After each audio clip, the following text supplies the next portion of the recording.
Is my zit hidden by the microphone? What are you talking about? Is that Dougie? Is that little Dougie on your face?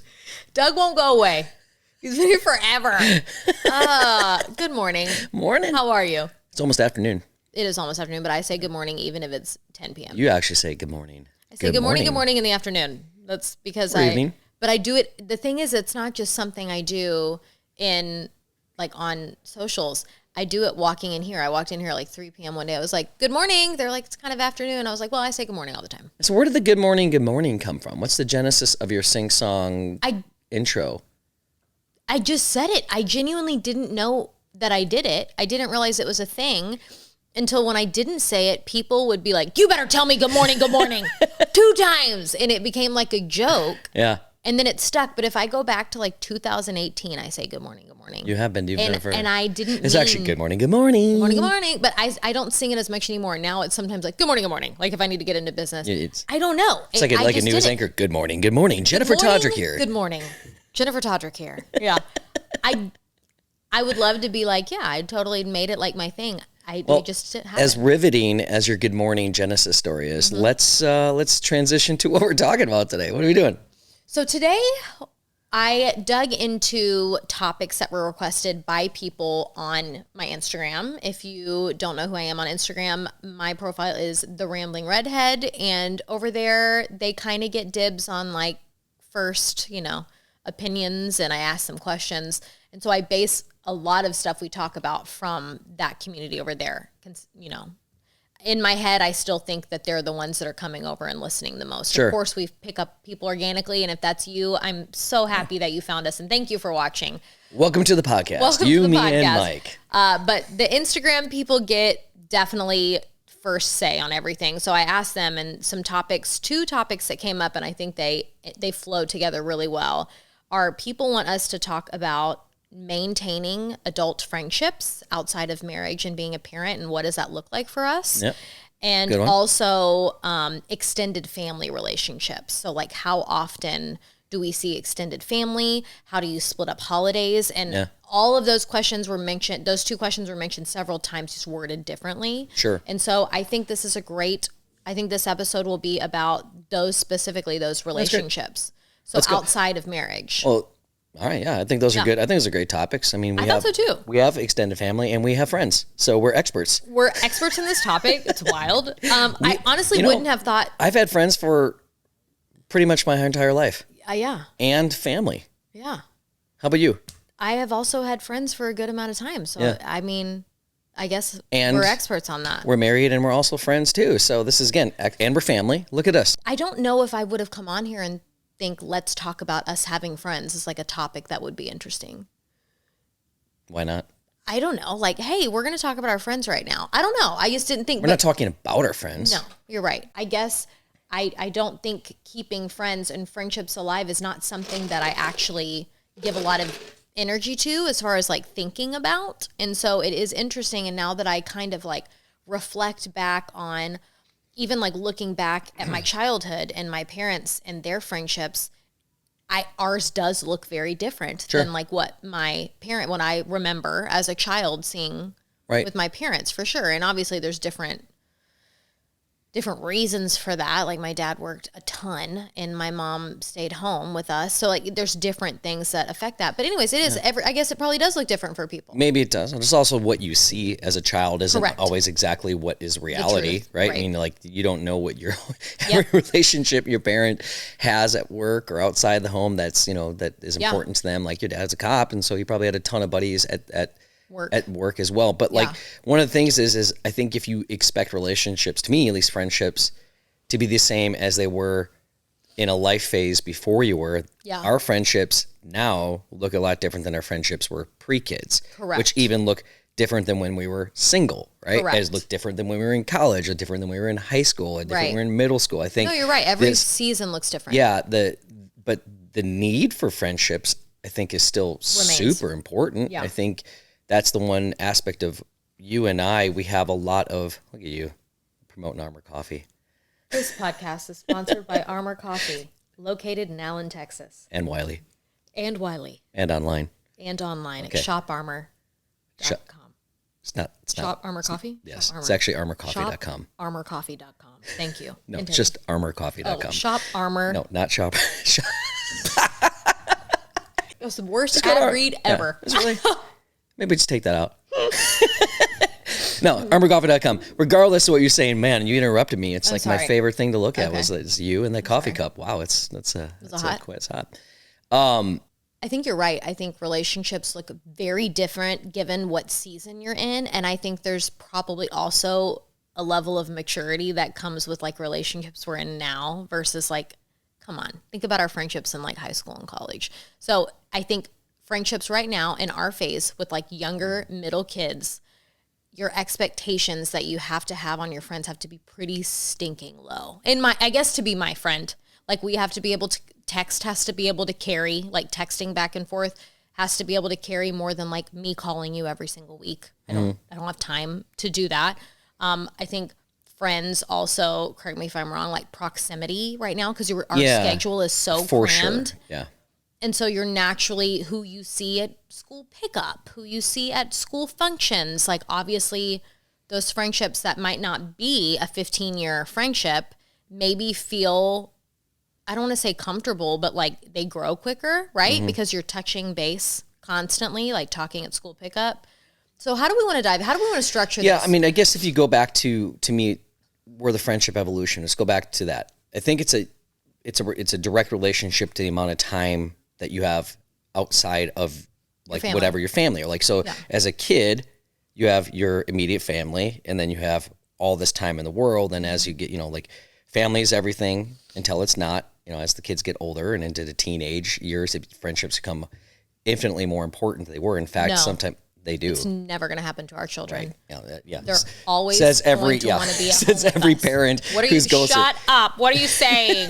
but I think that's important. That's a natural evolution of how people and humans are developed. Your friendships start to guide you, and also how important their friendships are for kids. Sure, and how much they influence each other, and how much it develops them. And so those teenagers is important, and then college happens, and then your friendships evolve into a little bit more adult-like, and then as you become adults, your time with work and other things go down. So then it just changes, right? Now, what you said about expectations, I don't think it's like not being a friend, but if you have expectations, and again, this is, I have some single friends, and that's awesome, but they also have to have a healthy understanding that like time is very limited. Yes. Doesn't mean that there's not care and concern and hey, if you really are in dire need, I'll be there. But like that ability to just pick up and go hang out and grab a beer or something like that, that's gone. That ship has sailed.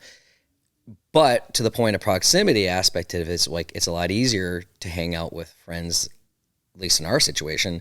Our kids' friends' parents has become a important component of our life. And likewise, fortunately, we had a friend group prior that all has kids the same age as well. So there's been a natural integration of those people into it. Yes. And that importance of it hasn't gone away from being a child to teenage to young adult to adult. Yeah. Because perspectives to me, like you get perspectives on life that I can't give you from your female friend group. Totally. Right? I don't have that perspective. And I think it's important to have those things. Yeah. Well, okay. I was going to save this for down this road here that we're on later, but it's like kind of a good transition. Correct me if I'm wrong. I'm not wrong, so you're not going to correct me. You cannot correct me on this one. But I feel like, do you feel like because women get, not every woman, but I feel like everyone most that I know will get very deep and share like, not like, I don't want you to say like intimate details, but like whatever they're comfortable sharing, women will naturally get deeper and share more details. So, and men typically don't. So would you say that women friendships are deeper than men's because, I mean, technically they know a lot. My close, very small group of close friends that I can count on a hand, like my best friends, know a ton about me, arguably more than your best friends know about you. Why do you think that is? Or do you disagree? Again, I think it comes down to perspective and also the individual. Some people need more than other people or have expectations that are more. So like, you're right. I mean, it's wild. I think you know, the amount of details your friends know about me is crazy. And I'm okay with it. You have to be appropriate. Yeah. And like, I'm saying, I don't say that in a negative way where it's like, but yeah, I think I think the narrow and deep approach to women is like you have less, but you go deeper with a lot of your friends, right? The ones that are really close to you. It does apply to men as well. But for me, a lot of my relationship with my male friends, my buddies, it's going to hang out, to keep things surface level, because there's always like a lot of crap you deal with. And sometimes you just want to go out and relax and laugh and hang out. And that in itself is a form of therapy. And it's in this thing where it's like, I want to be around people that make me smile and make me laugh. And sometimes going deep isn't always what you want, but there's a time and place for it, where I think male relationships, there are two individuals that I have that I could go too deep with if I wanted to. And I guess maybe that's the guarded, I don't know if it's guardedness or the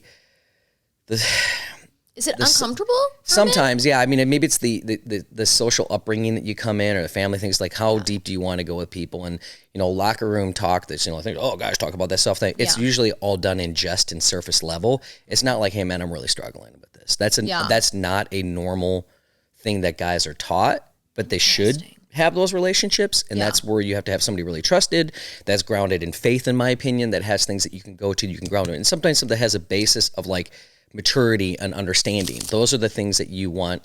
Right. You should have. They have somebody that's going to give you solid advice instead of selfish advice. Right. But you want buddies that have your back, just like you want women that are going to have your back, right? But you also need to give you grounded advice that it's like, okay, that can challenge you in a way that may help you think a little bit more well-rounded, because we can be myopic in our whatever it may be. And it's not just struggles, right? Because real good friendship is there. It shouldn't always be like, my only good friends are the ones that we're going to really go deep with.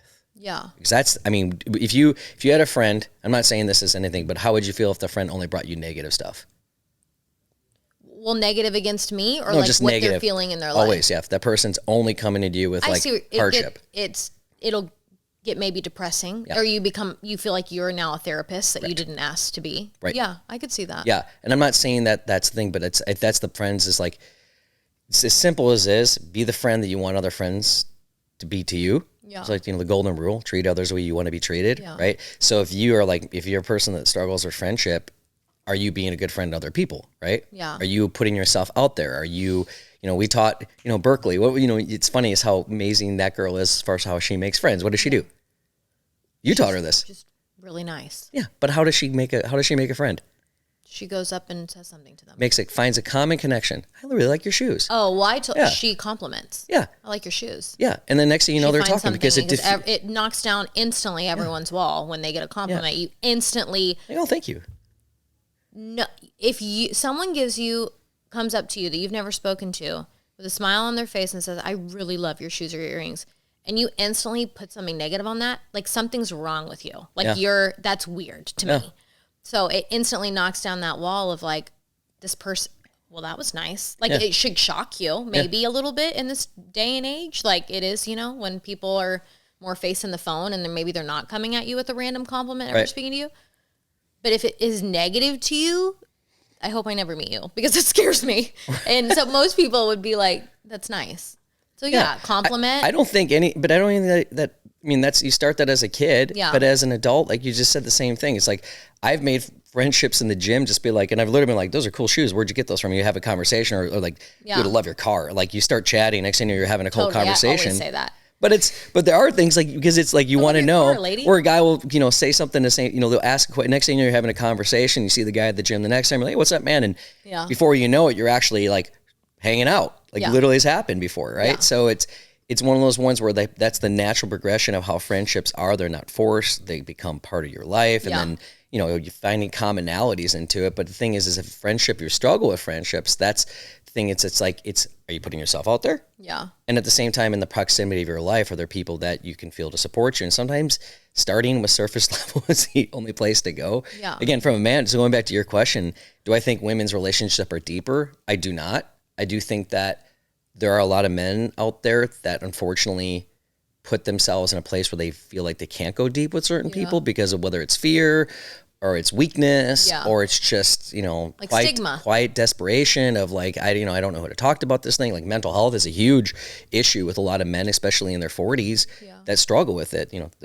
Truly the suicide rate in men in their 40s and 50s is insane. Well, and I think it's because people struggle with, where do they go? Where do they get advice?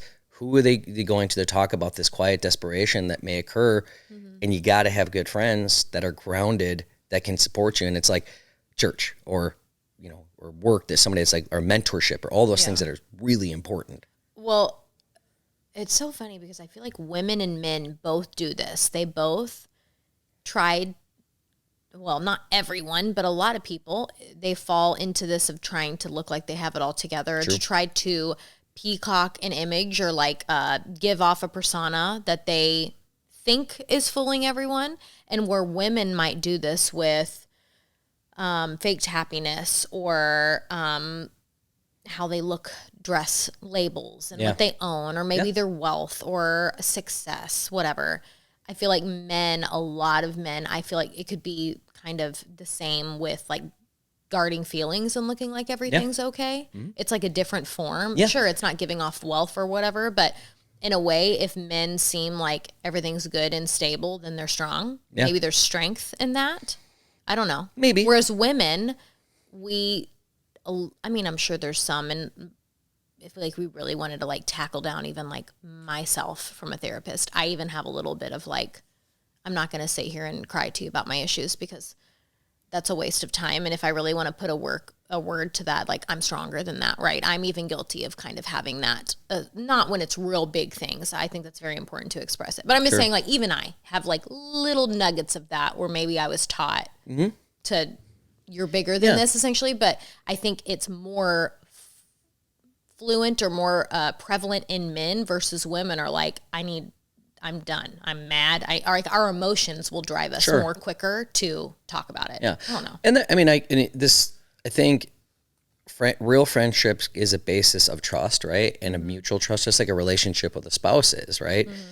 Different and important. You know, one of the things that you said before, you've called me your best friend, and I vice versa. And that's one thing that we have really in common is that it's like the friendship part of our relationship is really, really important because that's the part of trust. It's not just this, agape love. There's also this connection of love and happiness and all these things that we have with each other that's strengthened even more by obviously our marriage relationship. But friendships have to have trust. And I think there are people out there that have had broken relationships, broken trust, and coming back from that and creating guards are really real. There's a lot of people that struggle with guarded relationships. And I think that almost everyone, you and me included, have had friendships past, like, gosh, that sucks, right? How do you, have you ever struggled with that? With just being guarded in relationships and friendships? Yeah.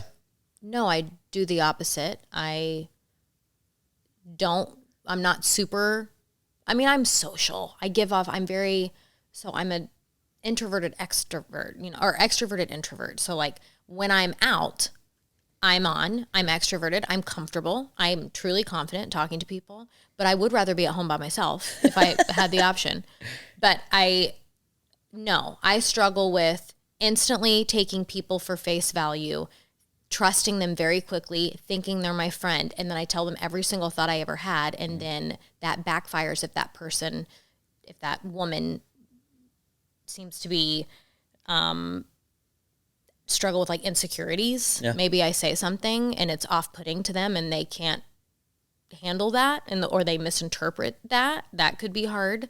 I do things where I get myself there. I'm like, no, we're best friends. And I trust them because they act nice to me. Sure. When no, actually, are very two-faced. And I read that completely wrong. And I'm dense. I used to, I've gotten in trouble with that before where I'm like, I'm blindsided. Like, where did that come from? Why would they say that? Or I've found myself more there than being guarded. But so the point, of course. And I think every person's experienced a relationship that's unfortunately too surface level. And it's like, hey, the difference between acquaintances, treat everyone with kindness and have fun. And I like, I'll kind of like a golden retriever, and you are the same way as well. I'll talk to anyone, have a conversation. Like, hey, like I really genuinely like talking to people. And, as far as like what you shared, if it gets misconstrued, that's not real friendship, of course, right? But does that impact your ability to get deeper with other people, or is that just like that's the question I'm asking you, because I think there are people out there that struggle with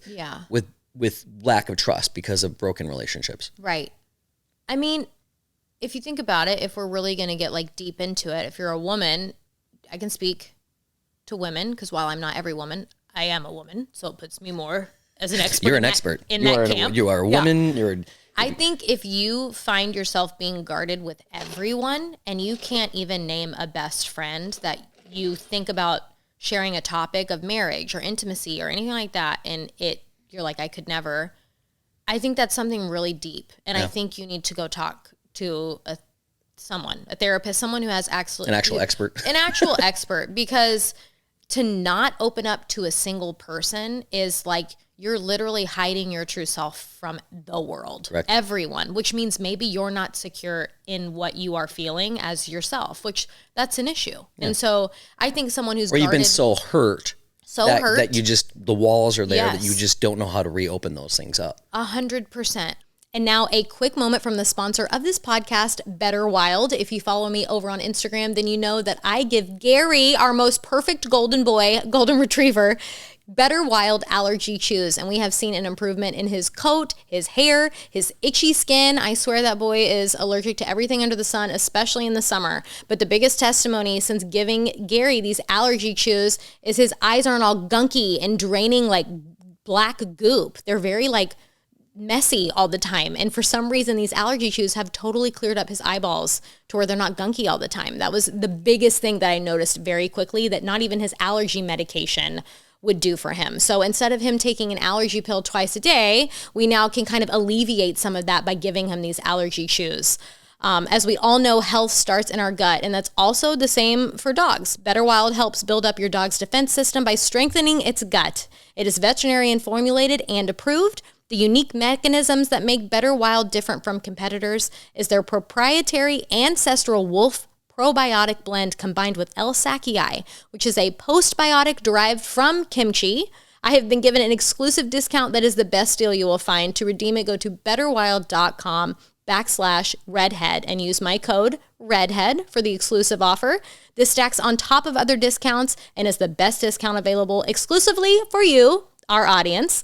The best part is they have a generous 30-day satisfaction guarantee, so you really don't have much to lose in that regard. Again, go to betterwild.com/redhead and use my code redhead for that exclusive discount.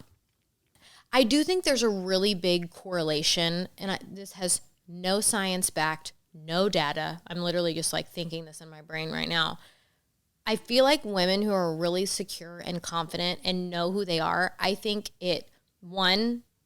has a lot to do with parenting, how they were parented, and the environment they were raised in a home and fed into. It's not everybody. There's a lot of people who come from, that I know, I call them survivors. They come from horrific, broken homes, broken, not just divorce, like so many ways of broken, and they're strong, and they're really good people that they got a good head on their shoulders. Yeah. So it's not everybody. But I think with women, like, if they're not being fed into in their marriage, if they are married, especially people in my age, if they're not happy, fulfilled, and feel supported in their marriage, I feel like those problems bleed into friendships sometimes. And I think because they're not getting that support from literally the one person they share a bed with. And I think that can bleed over. Yeah. Well, you're talking about married women, but correct. I'm talking about just married women. I'm talking about, like, yes, people in my phase of life, married with children. Yeah. I think it also, we do this as people, we evolve, and like, you're this out, maybe in high school, you're shy. Then you get into college and you find your stride and you're super popular and you're on a peak and you're social and you're out at parties and you look like you're the it girl. And then you get married, and then maybe when you have, you've been married for a while and you have kids, and then you're like, wait, I'm not as fun or like as peppy as you know what I mean? Sure. Like, you do this, and I think it really, I don't know, I think friendships can be really hard if you're not happy in other places of your life. I think relationships are very intertwined. Not all the time, but I think they can be. Think about it. Like, even if you have friend problems one-on-one, I can't really think of one off the top of my head, but when you have like a relationship that's hard, it could even affect your marriage because you come home pissed and you're talking about it. They're all healthy communication with adults, friends, marriage, coworkers. They're all intertwined in a way. Yeah. I mean, from my perspective of my current phase of life with my friends, I love them. They're great people. They're not my family. Yeah. Right. Yeah. And often their struggles, I don't put upon myself, right? Like, if somebody asks me to be there for them and they need help, of course I'm going to do that, right? Yeah. Like, I'm like, hey, I got to go, go talk to this person. Like I've done that with you in we've been married, but at the same time, it's a different circumstance. If a friend makes bad decisions or does something I don't agree with, it's not. You come home and you think about home. I mean, Women are a little different. Yeah. We're empaths. I think about my family. Yeah. And again, from a prioritization standpoint of where I look at things is, my relationship with God, my relationship with my family or you, and then my kids, and then my friends, right? And that comes in that order. And it's just, if I am prioritizing my friends personally over my family, I won't do that. No. And again, there are people that might have a different opinion on that one, but I think that there are people that over prioritize friendships at the wrong phase of life. And there are probably people out there that like, hey, I got to go, I got to get my one week of guys night in, or I'm just going to be burnt out. And that's not and that's actually okay. If that's the relationship that your spouse is like, hey, yeah, you need that. Well, I want you to have that. Well, I would say, okay, then are you doing a date night also once Correct. a week? Yeah. That's the thing is, as far as the balance that you have to have. And as in a married, and we're speaking as a married thing, as singles, a little bit different, right? But we'll talk about the phase we're in right now. Yeah. For me, it's like I do once a year, I go on a trip with guys. I do a guys weekend with a couple buddies of mine. We watch, football, and that's just what we do. That's our 1 weekend a year. Right. Yeah. That's 1 weekend a year that we do that. That's my guys trip. And I love that you do and that. I'm fulfilled by that. Yes. And there are other people that need more. And that might be what their cup gets filled with as well. As long as the spouse, as we talked about the dance before, that you have an agreement that you're moving in conjunction, and that prioritization of time doesn't seem disproportionate to that other person, because that other person feels deprioritized over the friend group. I personally think that's a problem. Yeah. I wouldn't feel right about that if you were to like, hey, you know what? Every single night you're like, I'm going to go hang out with the girls. I'm going to do this. I'm going to talk to this person. I'm wanting to chat with you, and you're on the phone with them, or you're texting. It would be imbalanced, right? Yeah. And again, that's important relationships. But from a prioritization standpoint, the way I look at it is it's again God, you, kids, friends. Yeah. And it works in there as well. Obviously, there's all that's important, but different. Well, one, I guess, where we can kind of go a little more deeper into a specific angle here is, what would we say, because this was another aspect to this that was mentioned, what would we say for people who want to maintain adult relationships? It's just not happening. Oh, like that term throws me off. The adult relationships? It sounds... That does not sound sexual. It does. Adult relationships? I didn't say relations. I know, but it's... Relationships aren't just marriage. I know, but that term, like, it's out. There's like boss and employer relationship. There's so I know. many adult I don't know why my mind thinks it, but when you say that, I'm like, maybe it's because you like. Maybe because you're a big old pervert. I don't know. Stop thinking about that. But you'd be like, we'll use that term relations, right? Like as a relations is not the same as a relationship. Okay, I agree. All right. Pivot. Sorry, continue on. I'm glad we worked on that. Go back to what that question. A few people asked that, and I could tell. How do you maintain them, or what? No, I think there's a lot of people who don't prioritize adult friendships, and then what ends up happening is I think they feel a little lonely, and then you only have your spouse to dive into, and you should dive into your spouse. But they can't fill first. the whole I'm cup. not talking about sexual relations, Michael. No, I don't think your spouse. If you expecting me to be the only person to fulfill every one of your needs, I think that's an inappropriate expectation. Right. I can't, nor can you with me. Well, and it's even biblical that God made us as beings that have to have not just one single relationship. We don't die only talking to one person our whole life. Like, we are very social beings. And so I think the biggest key and mess up, and I think this is even something that we teach our kids, is like, you have to choose so wisely who you're giving yourself to on a deep level. Yes. Because if you choose a girlfriend that is your best friend, that's only going to tell you when you have a rough day with your husband or something happens, screw him, leave. Yeah. Is that actually good advice in that moment? I would say no. Probably not. The thing that I think about for my friends and being a friend is, if I might not be their first pick to come to if they just want to hear you're right, because I'm not going to do that. And I think all my best friends know that. I will always support I will always want you to succeed, but I will also say, have you tried X, Y, or Z before? Right. So let's talk about like divorce, or have you tried that first? Yeah. I will question, because I met you two as a unit, and I met you two as a pair. And if I'm going through problems with you, I would hope someone would be like, Jen, really think about this before you take this extreme step or whatnot. Now, there's, of course, reasons to leave. I'm not saying everyone should stick it out, but I'm saying on a very, let's say, a level that we all could relate to in marriage, which is you're annoyed about something that's happened so many times. Like, there's annoyances. There's days where I'm sure you look at me and you're like, I do love her. I do love her. I do love her. I do love her. And every day it's a choice to stay married and work on being happy together. Mm-hmm. And so on my really low day, is my best friend going to look at me and be like, you love Mike. You've got some crap you guys need to work through. You need to seek help. You do love me. I do love you.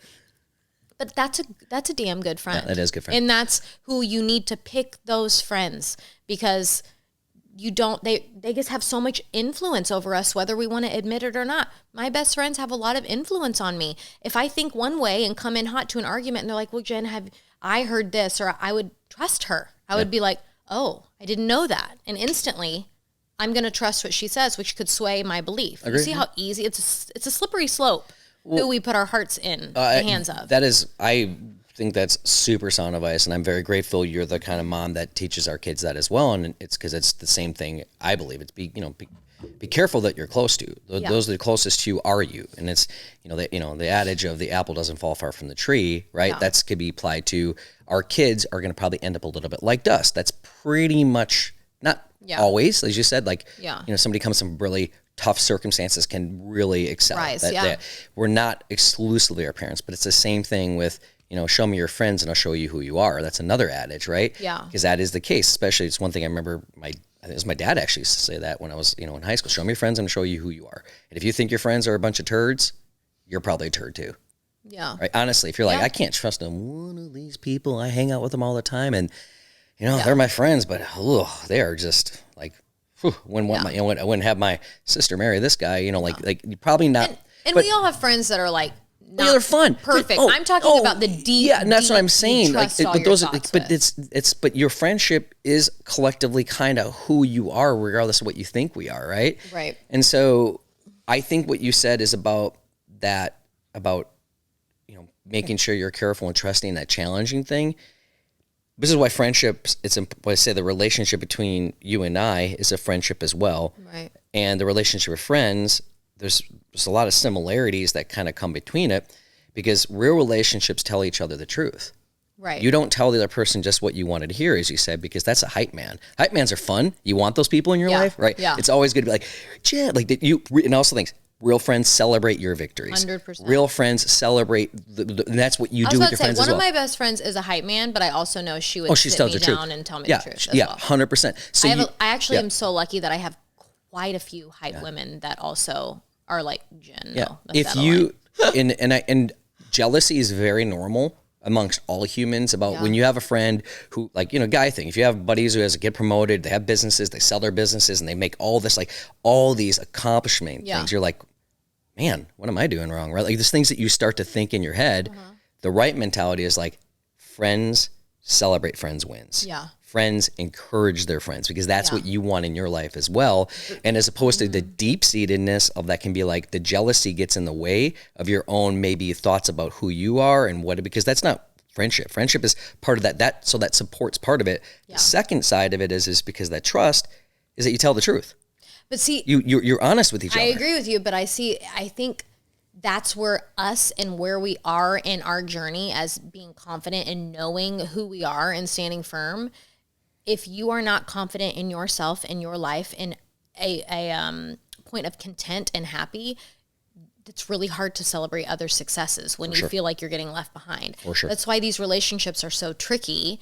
And if you find that you're getting jealous a lot, why? There's a root there. If you are,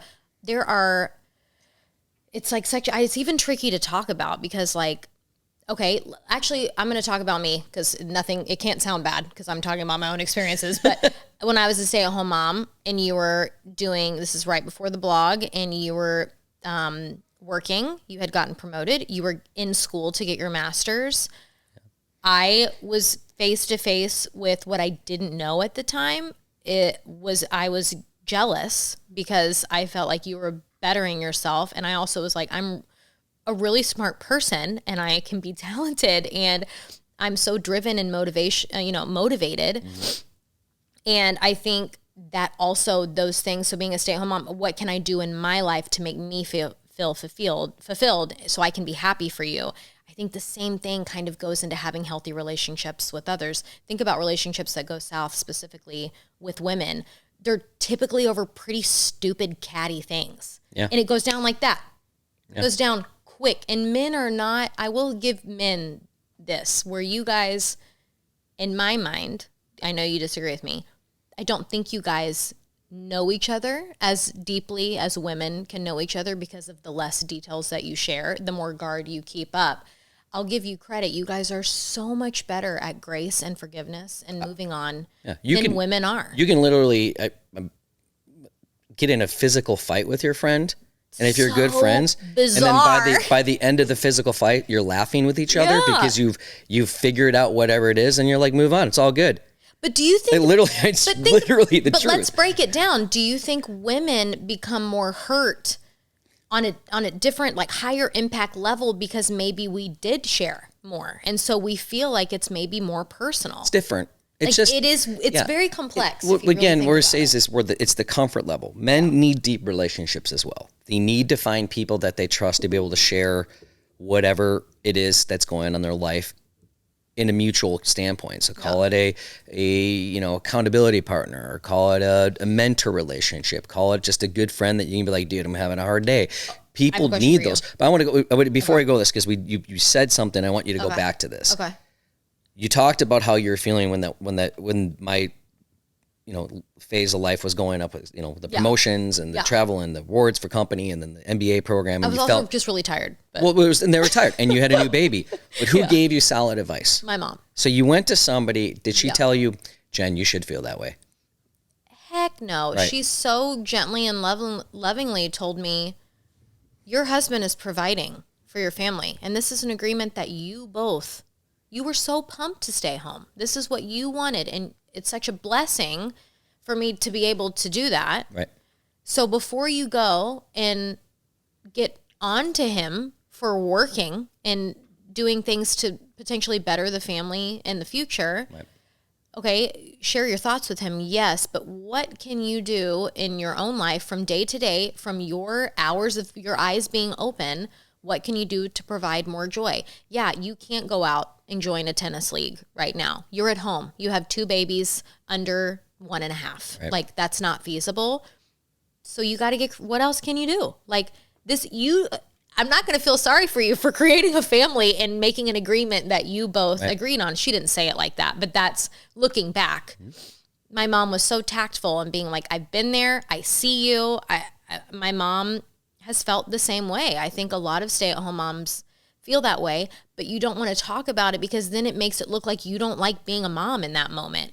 And it makes you feel horrible. And before I got to my mom, I mean, this is probably 6 months brewing, which for me is 2 eternities, because if I am uncomfortable and angry, I give it about 1 minute before it surpasses my lips to Mike, where I'm like, I don't like that. Like, I don't hold things in. I don't stew. I instantly address it. I'm an external processor. And I think Mike has become more of an external processor because of me. Wouldn't you say? You were definitely put it under the rug. Wasn't necessarily under the rug. I mean, there are things there's some things that yes and no. Talking about your family, you'll be like, rug? Sweet, no, there's sometimes, here's the thing. I will say that's a bigger thing, not with you and me. I've never been at one where it's like, I'm not going to address that. You and I have always been this, don't go to bed angry. Yeah. Hash it out. Yeah. If it's something, and if, it's okay to walk away and come back, but let's talk about it. At least have some resolution before you go to bed and you wake up, you're stewing on it. And yeah, you may not be exactly right, but it's amazing how good night's sleep sometimes can make you feel better, because sometimes fights just happen when you're tired, because you're tired and emotional, and that just happens. And you're like, why did I act that way? That was stupid. Why was I so emotional yesterday? Right. But with like deeper things, I have things with my life and past, and I have a great family. And are we perfect? No. Do I come from a family that split? I was 3 years old. My parents got divorced, right? There's deep-seated things that are in my life that are part of it. Of course there is, right? Right. And we can talk about this in a second as it translates to things. But there are parts of my that it just doesn't matter that much to me. And I know things matter to you. It's like I don't need to know every detail. I really don't. I am that person. It really doesn't impact. The details don't matter that much. Now, resolving parts of that life, that's maturity and growing. And this is part of, and I guess we can continue on the friend thing, but I think we can transition right to the kind of extended family because I kick up, this is natural. Well, I want to make one more comment about you and me because I don't know if maybe someone who's like me would like to hear this, or maybe it'll help you understand a little better. This is so, I can't believe I'm like admitting this out loud. It makes me look like kind of like a mean person, but remember I got married very young. I met Mike at 22. I'm 12 years older than you. Mike is 12 years older. I got married at 23 years old. Mike was married prior to me, and he was 37 when we got married. 12 years older? 36? Can you do math? No. You were how old? I was 23. So 35. We got there, team. It just took us a minute. 35. So, all this to be said, I was very young. That's why I work with the kids on their math homework. I was very young, and it was like I had like relationships in college that lasted like 10 to 11 months, like 3 times. And like, yeah, that's a significant time. But people nowadays, they date into their 30s and they have like 7-year relationships before they get married. So I was very inexperienced on a deeper level, right? And I know that now. But I remember when we'd argue when we were very first newly married, and I will say we didn't have like blow ups. We've been very fortunate to where we both communicate pretty healthily. We set boundaries, no cussing at each other, no name calling. And if it gets to the point where someone is feeling like we're name calling, we call that out instantly and be like, you don't say that. And like, we have to respect that. And I think not cussing at each other definitely keeps things not escalated, which is helpful. So if you don't do that, or if you find yourself like in marital relationships where that does happen a lot, I just think that every time like you get name called, or the cussing thing is totally me, not Mike. It's me. I'm like, I don't want any cussing when we're arguing, because I think what it does is it like chips away a little bit of like my heart, like just a little bit of like, I've never had anyone talk to me like that, and I'm not going to start now, like in a marriage. Yeah. Anyway, at the beginning, I will say this though, and I mentioned this before, there are people that have relationships that can swear at each other, and that's part of their dialogue. I'm not buying it. I'm not buying it that it doesn't. I totally disagree. I say if both people communicate in that way, and there's sometimes even it's like regional cultural things. Okay, it's part of where you grow up and part of what you hear, and if you're not offended by it. I was, right, and I don't like that. I didn't grow up hearing that. Because that's your perspective. Yeah. If it offends you to the point where you feel like you're being attacked or being torn down by it, and that other person may be like, I don't care if you drop an F-bomb on me, it's not going to hurt my feelings at all. Yeah. That's just how we talk. Well, right?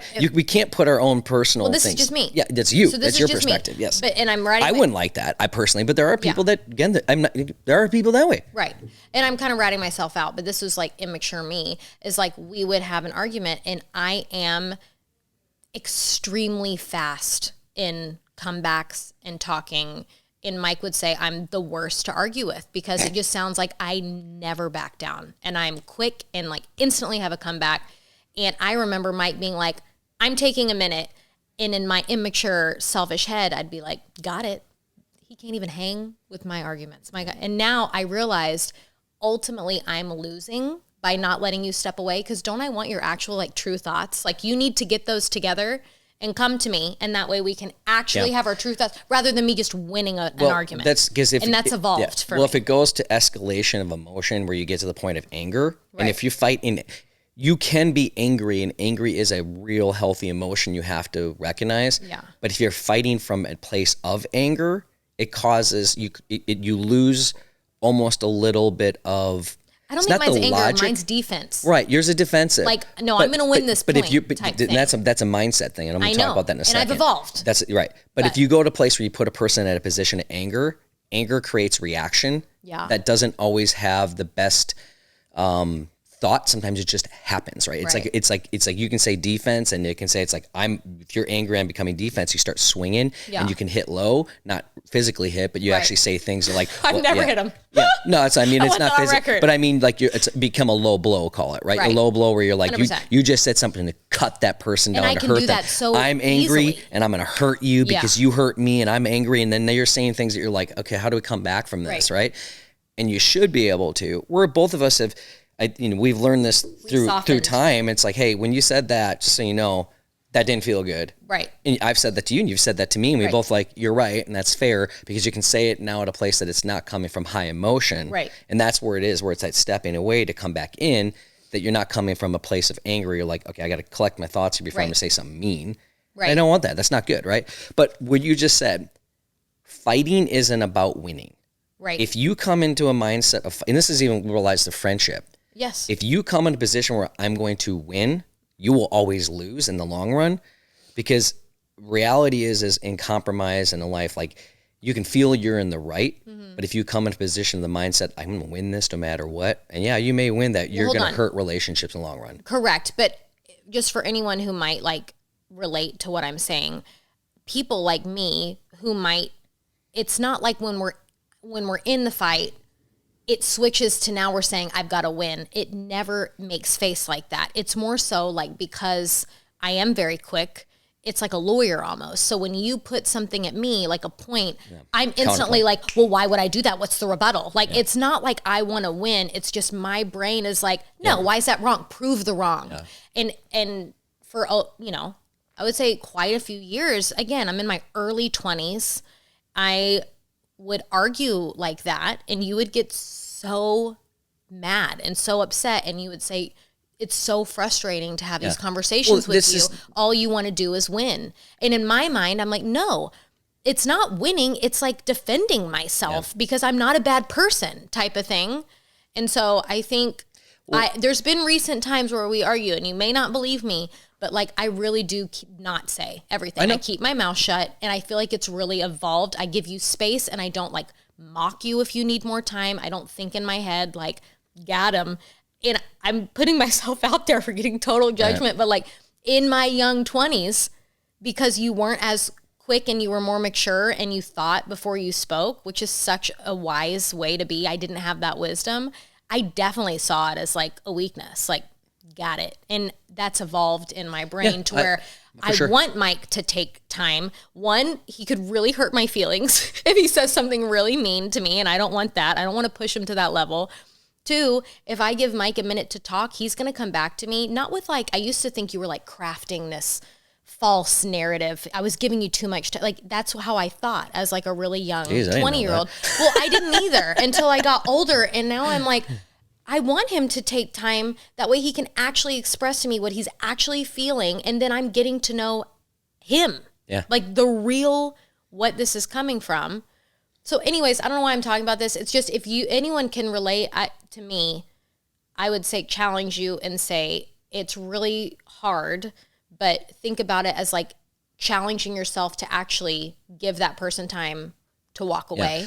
For really sure. Like actually give it, and don't think of it as like weak or they're faking something against you. Really think of it as like a good thing. Like now you won't say mean things, like I said, because you're going to cool off. And two, we're really getting to the root. Well, I'd say it's like the mindset thing of, you talk about a mindset of joy and a mindset of like, I'm going to come, like you talk about mindset a lot, and we both are. I'm very like positive mindset. Positive mindset driven. is really something that's important to how you look and direct at things. Arguments, negotiations, whatever it may be that you're doing, compromise should always be a position of growth or gain, not winning. Because if you grow from that, you learn from that, right? That really is actually winning for both people. But if it's winning is a competitive thing. If I win, what does it innately mean? You lose. Right. That's the mindset where it's like, I don't care if it hurts. But it's supposed to be we. Like we have to win at the end of this. Which is why real arguments go through a position of gain. You both grow. Right. You both gain from it, right? You may not have this, but the thing is like, man, I got it all the way to here and I showed them, but that's not real. That's not friendship. That's not relationships. I do want to reiterate that I'm talking about a very young, newly married Jen at 20. For sure. No, okay. I 100% agree with that. You are. I'm just sharing in case other people who are quick, they think like me, and I could have a really harsh tongue. I could if I let it escape, and I have to choose. And I can say mean things out of anger, and that's not something that is healthy, right? And that's where, again, I'm not saying I was this like super mature person that came into things, but I've went through other relationships that allowed me to have a different perspective on what relationships should be, because I went through other stuff that wasn't a good one, right? Yeah. So, through life you learn. I think you've been extremely patient with me. Thank you. I think given how much younger I was, and you can't. I mean, to your defense, you were hyper mature for your age. You were all old soul in so many ways. Like you really, when we talked about this in other podcasts and stuff, when I first met you, I didn't pin you at 22. Yeah. That wasn't something I thought you would have aged. I thought you were joking. You thought I was, I was. We get into that, but that's all. Yeah, but it's the thing is really grown. But I would say, so how does this relate to friendships? I think it's the same thing. And this isn't about negativity. And I guess I'll do a real quick recap and summary from an interest of time here. Friendships have to meet. You have to meet your friends at where they are, and they have to meet you where they are. Times of proximity and circumstances you're in, if you have an expectation that your friendships are going to be like they're in their 20s and you're now are in your 40s with kids, or a different phase or 30s with kids, their life may be different, right? And those evolutions of friendship may change. Real friends will stay. And that's one thing I can say about guy relationships. My buddies that I went to West Point with, I met some buddies of mine was in DC a while back. And I picked up conversations with people and felt like I hadn't talked to in 20 plus years. Yeah. And it felt the same. Yeah. Literally, I was like, you're catching up and you're having fun. You're talking about, and it was the real things because you had commonalities in very formative parts of your life. My buddy Steve in high school, right? Still one of my best friends in the world. Yeah. And him and I may not talk for 6 months at a time. We catch up, we pick up, we can go deep with things, and it's awesome. Right? So I think the answer of like how to maintain friendships as an adult looks very different. One, if we're just really going to like put a gender on it, men versus women look different, I think, as far as like needs to keep a relationship feeling They fulfilled. Look different, but they're still the same. Right. So I think that's kind of a slippery slope. I guess to answer a question of like, how do we maintain adult relationships? We don't do like weekly or even monthly date nights together. We don't. But every once in a while, we'll do a double date or a group date. Yep. We do our group summer friend to Cabo. We do our big group trip. And I really hope that never ends. And sure, couples can come sometimes, and other years they've got camps or whatever and they can't. But I think just even once a year, all getting together in that capacity and being together 6 whole days. Yeah. It like feeds it enough to keep those relationships that already have 15 years down, in history. But and the other one is that we support each other's kids as well. I mean, we have friends that come up, and anytime our kids going up, they're popping in and want to be a part of it, and vice versa. And so when you support their family and you're there at their needs, then it creates and connects the bonds that are better, and it creates a stronger relationship of real commonality and real connection points. So it's like where you are. But if it's hey, every night I need something from you, it's just that's not our phase, and nor is it their phase. Either. And that's where it's like sounds bad, but it's like it's easier to have people that are in the same phase of life. Yeah. Because it's, again, sad, the hard thing to admit is it is easier. And if you are someone who does like weekly friend dinners, that's fantastic. Awesome. Great for you. That's awesome. Amazing. We are not capable. My mom did in our life, but we have a kid in sports or something. But one day a week. We have no free days except one day a week. Yeah. And you better believe that night we get in pizza and we watching a family movie. We are not going to anyone's home. But that's important too. I grew up, and I'll say to my mom and my stepdad, Friday after work, my mom was a hairdresser, and Friday she had a real busy schedule, but Friday night she worked late. Okay. I remember probably Vaughn's ages, maybe even like 10, 11, 12, 13 years old. Okay. Where my sisters were a little bit older, they'd be doing friend stuff. My mom would pick me up, and I'd go to dinner with my parent, my mom, my stepdad. Was this bowling night? Kathy, that was even earlier. Kathy and her husband Gordy, and Kathy was kind of like the aunt that was a friend, and we totally missed the whole kind of like family extended things. We'll probably do that for the next episode. Might as well talk extended family in the next one. Yeah, we can do extended family in the next one. But that being said, it's like that was awesome, and so. That relationship was cool. Like they spent every week, they did dinner every single week. I was always there with them, and I was kind of like, schlepped along. Yeah. I enjoyed it. It's fun for me as a kid, got to go out to dinner. I guess that kind of equates to like our friend group trip. And sometimes we'll do 2, like for 2 years there, the women, we all surprised our husbands with a trip to Vegas because all the wives hate Vegas except Charity. She loves Vegas. She's excited to go, but all the men love it. And so as a Christmas gift, we were like, let's do it. And we did 2 nights in Vegas, did a show. So those years we had 2 trips together. Was it 2? Yeah, we literally fly in 1 full day and fly out. That's really, it was super quick. It was like a quick weekend, but it was enough. Quick weekend. For the guys to feel like thank you. We love Vegas, but they do like it when we're there too. Like that was a lot of fun. I love that trip. That's super fun. And so we may not do the weekly dinners, but when we're vacationing with friends, like they're our group, you know. But again, every person's in the community is going to be a circumstance of it. Where you live, the environment is going to be different. So like, proximity, as you said, makes a big difference. And we're very fortunate with the community we have in the school district and all the things. We have friends that there. We have a lot of people in the common thing. Some people might have different circumstances. And again, a little caveat asterisk on this one, if you know this, theoretically, we're the most connected we have ever been as a society because of social media. Realistically, we're the most disconnected. Yeah. It really is. That's deep. That's proven. We are the most disconnected of a society we've ever been because we often experience life through the screen, and that's not real life. And I actually, I have this hope and, hope, I don't know if it's a pipe dream, but it's a hope that our kids will come to the point where they understand that relationships are textual, they're real, they're connected. Yeah. I understand that digital relationships are part of it. It's how people evolve their friendships, like slip into the DMs that even exist when I was a kid to meet a girl. That wasn't a thing. No. That was like, how did I ask you out? In person, in front of a bunch of people. Whole store. And I did it because that's how I was. Because Mike Sr.'s got balls. Mike Sr., that's your dad. That's my dad. He's got balls too. We both have balls. They might be snipped, but we got balls. Todrick. Why did I say senior? Oh my gosh. I'm so sorry, Mike. But that relationship, but having that ability to meet somebody in the real world makes a difference, and having those real relationships. And I think, obviously, we got to teach our kids it's a whole other thing about teaching kids through the social age of technology. How to meet people, how to talk to people, how to ask a girl out, not only in text message. Look at somebody in the eye. Yes. And you better believe we are doing that. Doing our best. Vaughn is not, or anyone, they're not going to be only asking people. You're not asking someone to be your girlfriend on text. You're going to look her in the face.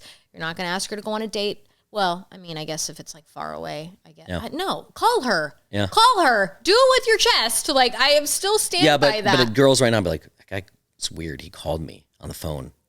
Do you know what it's giving? Yeah. It's giving confidence. I agree. And I'm so attracted to confidence. Right, well, be you. As I told. Even if you're weird, be your weird. There is something about, God bless, I mean, all our kids are confident, but Vaughn he does not care. Like, and sometimes we want him to care even more. Like, son, care about your hair right now. Can you fix it? Like, he's also 12. Yeah. But there are some kids that really do. And they want all the name brand stuff, and Vaughn's his own person. Like, man, it's all good. It drives us crazy sometimes because we were like, why do we have to explain certain things to you? They're basic needs in life, but like hygiene, 12-year-old boys in hygiene. Yeah.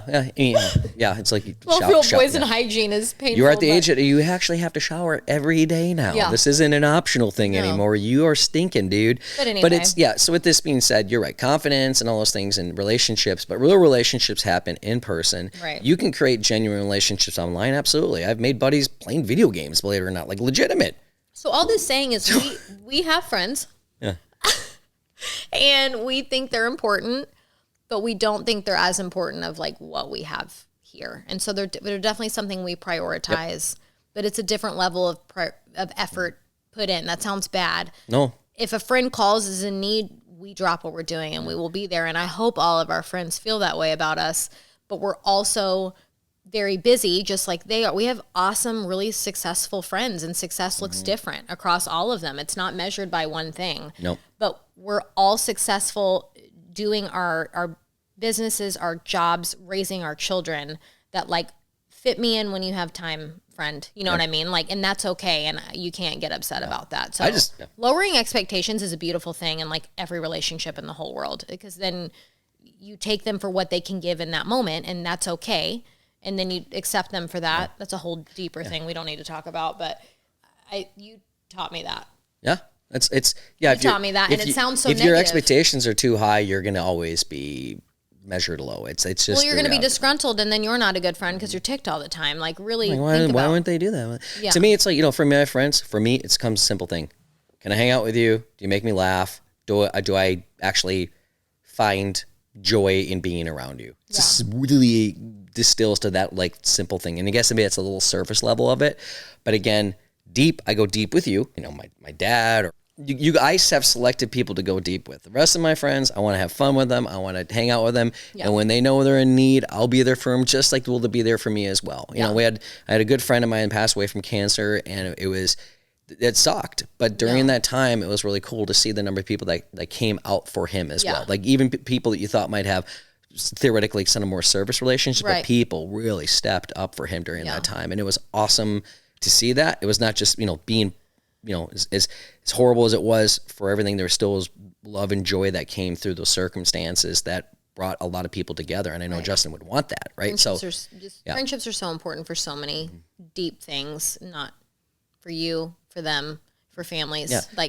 So the summary of this, relationships are important. Yeah. If you don't have friends, go make some, girly. I know it sounds hard. Go get some. But it's got to be genuine, and it's got to be natural, and it's got to just be in a place. And we can't teach people how to friends, but try to find people you trust, and literally find it in your, like, look, if you don't have a group of people do it, go find them at church.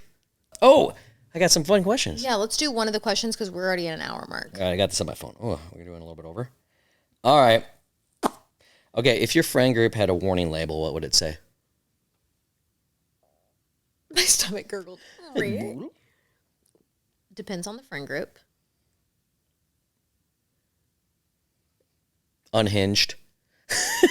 Our friend group that we do vacation with is a little explicit. Yeah, but they're all good we're people. all good people. I wouldn't call it even explicit. But we were friends before some of us were even married. Warning label. I don't know. It's not.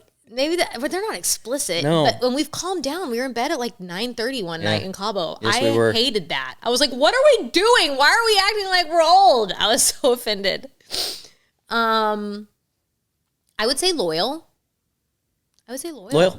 But that's not a warning label. Warning, we are loyal. Well, I guess it is warning. So maybe that's not a good question. That's a warning. Warning is loyal. They're gonna there's the thing is that I do think everyone in the group that we have, because of we've been friends long enough now. We have kids that are in the same life phase. There's never been a falling out, like in the group. No, we have difference of opinions on things, and sometimes there'll be tiffs, but nothing crazy. And I don't think anyone ever questions I guess I don't. I can only speak for myself. I'm never like, I don't know if they're my friend after this. Never in my wildest dreams.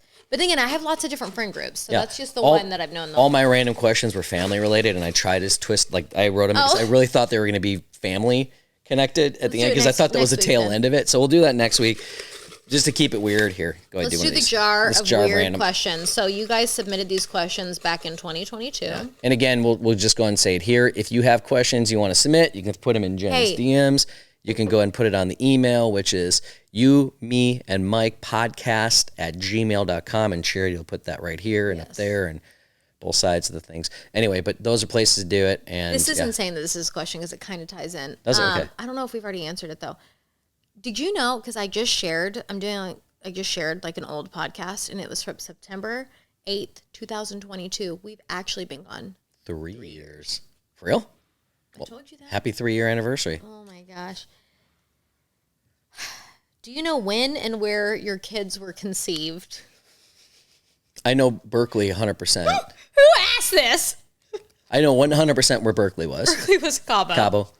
Yeah, that timed up because it was literally you just stopped breastfeeding, and it was a trip that we won, and we went to one of the nicest resorts ever in the world. And I was like, it was a trip I won for my company, and we're like, how do we put this at this hotel? This is wild, and we had fun. Vaughn, no, I don't remember. Vaughn was so we were trying. Yeah, so again, if you didn't listen to the podcast and whatnot, it's part of the journey.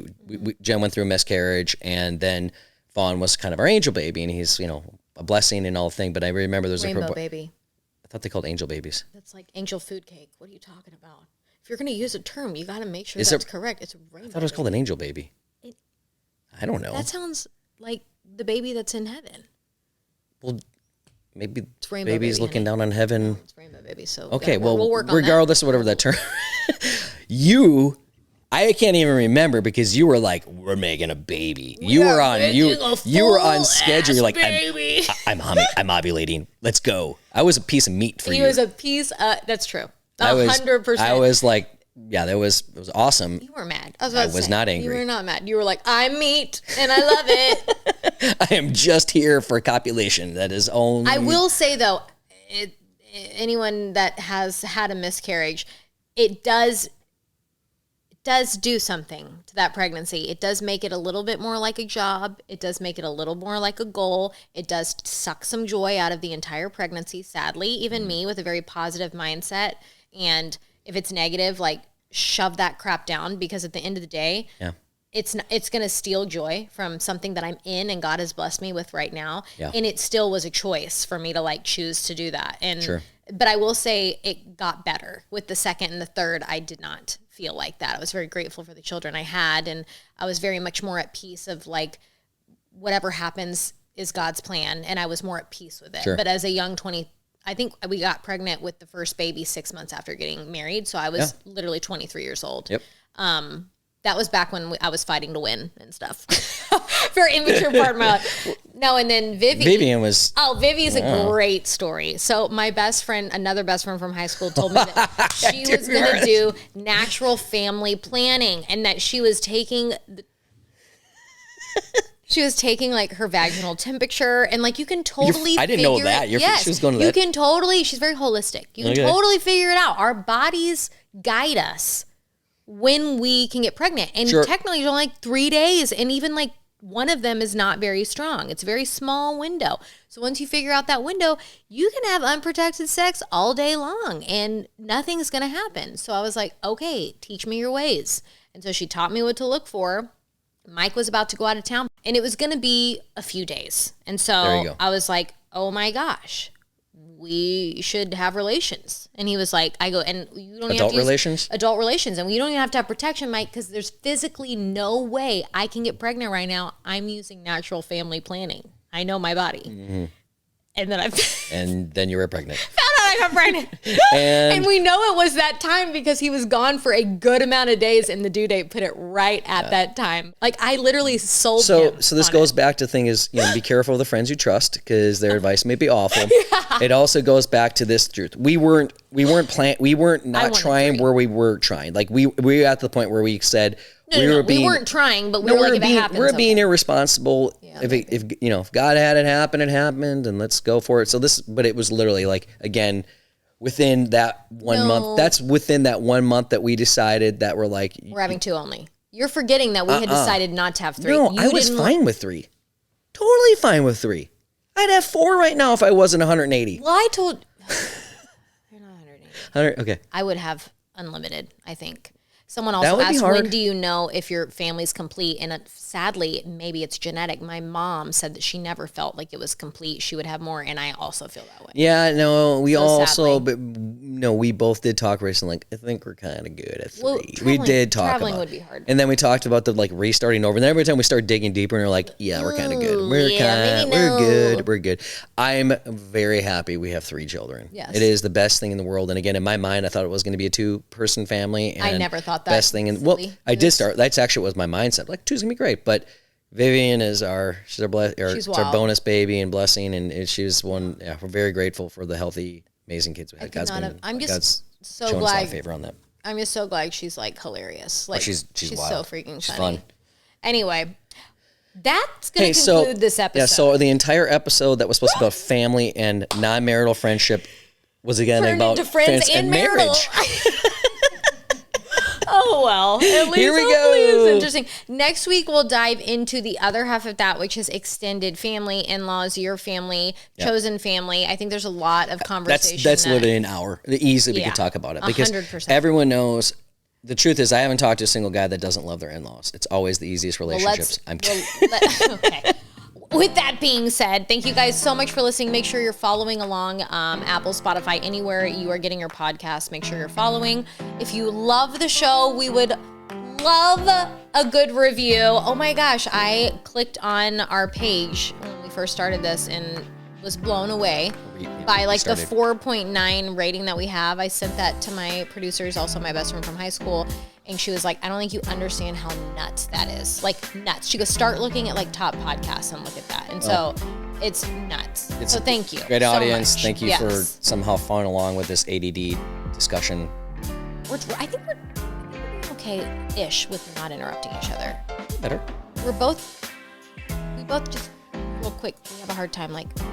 I got it. So it's very quick. But thank you guys so much. Have a wonderful week, and we will be talking about more relationships next week. We'll see you on the next episode. Thanks, guys. Bye.